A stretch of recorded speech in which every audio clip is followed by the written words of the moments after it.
Having survived a couple of dodgy moments in his first game against Alexei Vyzmanavin, Vladimir Kramnik produced the classiest game of the tournament. He opened in cautious, pragmatic style, with knight to f3. Vyzmanavin followed suit, knight to f6, then c4, then e6, now knight to c3.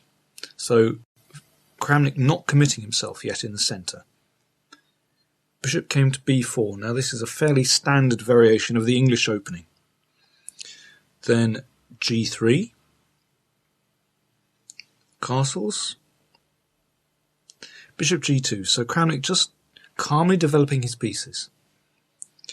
And now Vyzmanavin played the committal bishop takes c3, giving up that bishop but damaging Kramnik's pawn structure.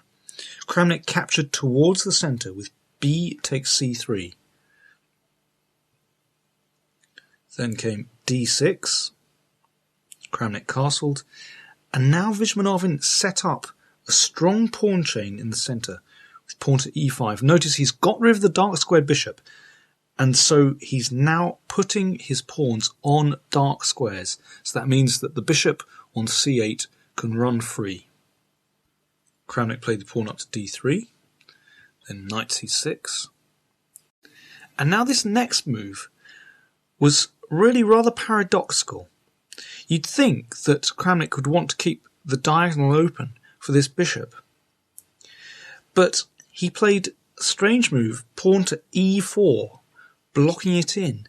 In fact, this is very strong indeed, because what he's trying to do is clamp black's centre. Now if you notice, black has two knights and white has the two bishops. Now, the bishops don't have very clear diagonals at the moment, but on the other hand, black's knights do not have great squares to go to in the centre. If you notice, this pawn on c3 is preventing a knight going into the d4 square. So it's very difficult for black's knights to find good outposts, and that is why Kramnik played his pawn up to e4. There's also a much more specific idea as well. Vyzmanavin played his knight round to d7. Now I think he wants to play his knight into c5. He's looking for a better square for the knight. And now we see Kramnik's idea. He played his knight into h4, and we can see the point of moving the pawn up to e4. He wants to support the knight coming into that beautiful square on f5, the outpost on f5. Vyzmanavin played his knight round c5, but this just got booted away straight away. Pawn came up to d4, and the knight was forced to retreat. Well, in fact, Vyzmanavin hasn't just lost time there. What he's done, he's forced a slight weakness in white's pawns. White's centre looks very impressive, but by moving the pawn up to d4, it's meant that this pawn on c4 is now weaker. And his plan in the long term will be to play the pawn up to b6, and then the knight round to a5, and possibly the bishop round to a6 to put pressure on that c4 pawn. The problem is that this plan takes too much time, and Kramnik is able to build up a really powerful attack on black's king. He played his pawn to f4, and now we see the other point behind moving the knight out. That f-pawn can launch itself up the board and open up the f-file for white's rook. Vyzmanavin ploughed on with his plan on the queen side, played his pawn to b6, but the attack gathered pace. Knight came into f5, looks really dangerous. And Vyzmanavin felt he had to try and kick that knight out straight away. So he played his pawn to g6. Well, that's really a committal move, because the squares around black's king are terribly weak. Notice squares on h6, g7, f6. They need a dark squared bishop to cover, but that bishop was exchanged off on the 6th move when black played bishop takes c3. Instead of moving the knight immediately, which he could have done, Kramnik actually captured on e5. And now, if pawn takes knight, then pawn takes pawn. This opens up the line of white's bishop down towards the knight on c6. So if bishop b7, and now white's attack just crashes through. For instance, f6, threatening queen g4 and queen g7 mate. So king to h8, then bishop h6, threatening bishop g7 and then queen g4 again. So rook g8. And now it's all very easy. Bishop g7 check, rook takes g7, f takes g7 check, king takes g7, and now queen g4 check is going to be the end. If king h8, then rook takes f7, and if king f8, well, there are lots of good moves, but rook takes f7 check is the most spectacular. King takes f7, rook f1 check, and mate follows shortly. Unsurprisingly, Vyzmanavin declined to take the knight and captured on e5 instead. Now white has several good continuations, but Kramnik selected the clearest. He played knight to h6 check, king g7, and then a clever move. Played knight back to g4, threatening bishop h6 check. King had to go back to g8. And now came bishop h6. So there's been a slight change in the position. The knight has shuffled around to g4. And if rook e8, then black is going to have great problems on the f-file. That f7 point is looking really weak. I think the clearest way to exploit it is to play the pawn to c5. A slightly unusual move, but you'll see the point in a moment. If b takes c5, then rook takes f7, my favourite move. If king takes f7, then queen b3 check. Now, if king e7, then bishop g5 check will mate very quickly, and if rook e6, then rook f1 is also decisive. If instead black protects the pawn on f7 with queen e7, then the simple d5, just steaming black's knights out of the way. Now if queen takes c5 check, then bishop e3 will win a piece. So knight a5, c6, the knight must move, it's attacked, so knight c5, and then knight f6 check is completely crushing. Vyzmanavin, however, remained unruffled. He's a pragmatic player, and he decided just to ditch the exchange. He played his bishop to b7, just connecting his forces on the back rank. And now instead of taking the rook immediately, Kramnik decided just to build up his own forces. He played his queen to d2, connecting the rooks. Now, again, if the rook moves, rook e8, then bishop g5 will win for white. For instance, if queen c8, then knight f6 check, knight takes f6, bishop takes f6, and next move, queen h6 and mate. So queen e7, connecting the rooks. Now rook f2, f6, just plugging the f6 square. Rook a f1, so look at Kramnik's forces. Every single piece helping in the attack. And now again, black can't move the rook. If rook f7, then bishop g5 is very powerful. If f takes g5, then rook takes f7 wins. But Vyzmanavin wasn't fazed.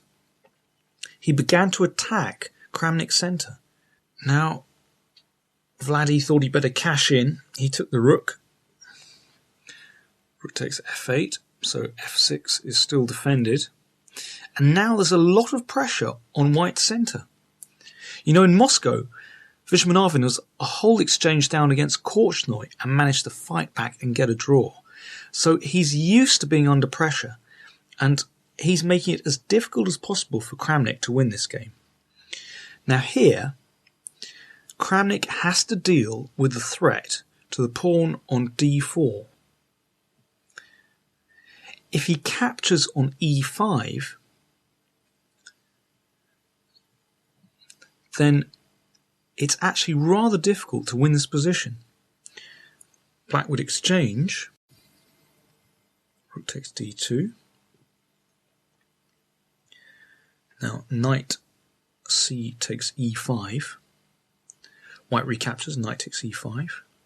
Knight takes e5. And although white is still a whole exchange up, black's position is looking much healthier. Let's just compare the minor pieces. Now if you remember, I was talking about how it's very important for white not to allow black's knights to find a good square in the centre. Now look at black's knight. It dominates the board. It prevents white's rook coming down to d7, penetrating into black's position. It attacks the pawn on c4, which is very weak indeed. It blockades the e-pawn, which blocks in white's bishop. Alright, I think black isn't better here, but I'm sure he won't lose this position. Alternatively, if d5, the knight comes to a5, attacking the weak c4 pawn, and now black has a tremendous square for the knight on c5. Wisely, Kramnik decided to maintain the tension in the centre, and he moved his rook back to d1, protecting the d4 pawn. Now there's a threat to take on e5 at some point, so Vyzmanavin just shuffled back with the queen to e7, and now Kramnik found a very nice move. He brought his knight back into the centre of the board, knight to e3, threatening to come into the d5 square. Vyzmanavin played knight to a5. He's trying to build up pressure on the weak c4 pawn. And now, again, Kramnik found a great move. He's worried about that weak c4 pawn, so he played the pawn up to c5. Now, if b takes c5, then d5, threatening pawn up to c4, opening up the line of the queen on d2 towards the knight on a5. So black can't allow that, and if c4, preventing that, then d6, breaking open the centre, allowing whites to crash through. Once again, Vyzmanavin remained cool. He just nudged his king one square up the board, protecting his kingside position. Kramnik captured on b6. Vyzmanavin recaptured. And only now did Kramnik close the centre, because there was still a threat to the pawn on e4. And now he's got rid of that weak pawn on c4. It's here that really Vyzmanavin should have prevented the pawn break d6 and played the queen to d6. But then Kramnik can return to the kingside attack, and I think his best move here is to play the pawn up to g4, threatening to break open the f-file with g5, possibly prepared by the pawn move h4. It's impossible for black to prevent that with g5, because then knight f5 check. After knight c5, Kramnik's task was quite simple. He broke open the position with d6. C takes d6. Queen takes d6. Queen takes d6. Rook takes d6. And now the b6 pawn is going to fall. Vyzmanavin took on e4, but it didn't matter at all. Rook takes b6. Bishop takes g2. King takes g2.